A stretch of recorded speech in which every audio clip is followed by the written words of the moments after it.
Toyota Vios. So push start installation with remote start. Version 2 itong kinabit natin. Meron na kasama mobile application to na pwede sa iOS or Android devices. So download nyo na siya sa Play Store or App Store. Makukuha nyo na yung application natin and then i-login nyo yung username and password na ibibigay namin para magamit nyo yung application natin. So kaganda ng may application or mobile application, if ever mawala tong keyfobs nyo, masira, malobad during the travel, may access pa rin kayo sa kotse nyo.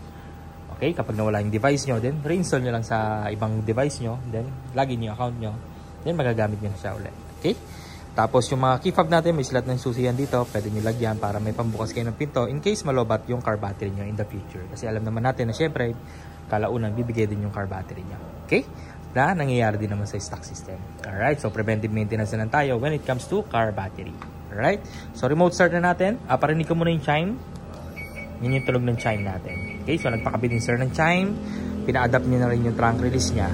Okay, tapos remote start na natin. Press 3 times lang sa lock button. 1, 2, and then 3, start na yan. Okay? Tapos automatic unlock na rin yan kapag lumapit kayo sa kanya. Papasok na lang kayo dyan para i-drive siya. Okay? Tapos trunk release, hold nyo lang to. Yan, magpapop na rin siya. Pasok tayo sa loob.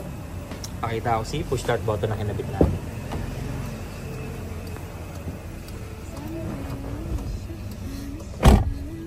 Yan natin yung sounds. Huwag tayo mga-copyright.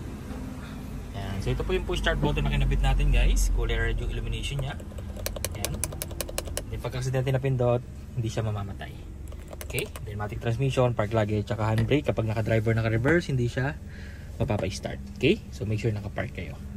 Tapos pag tumapa kayo ng brake, kahit hindi pa kayo maalis, auto-lock lahat ng doors. And then even naka-andar, pwede ka mag-unlock, pwede ka mag-lock sa key fob. So for example, may bibili ka ng saglit sa mga 7-Eleven, mini-stop, Mercury Drug, iwan mo na naka-under yung kotse mo, lumabas ka, ilak mo sa labas, magagawa mo. Kasi sa ibang kotse, hindi pwede yun, or sa ibang system, hindi pwede yun.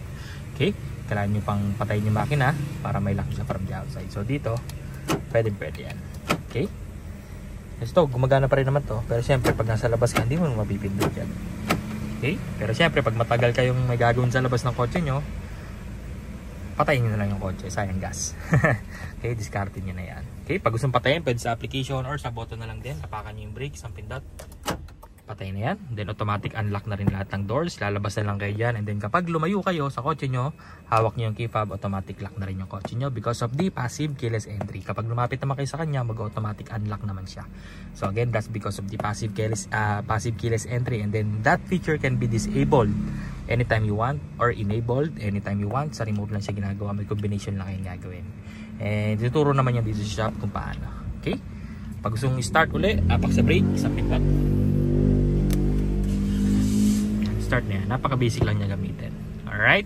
So, 2 years warranty guys. Naka-summer promo tayo. Hanggang April na lang po yung promo natin. And then, una na lang po tayo. Limited stocks na lang po ang available. Maraming salamat. Bye!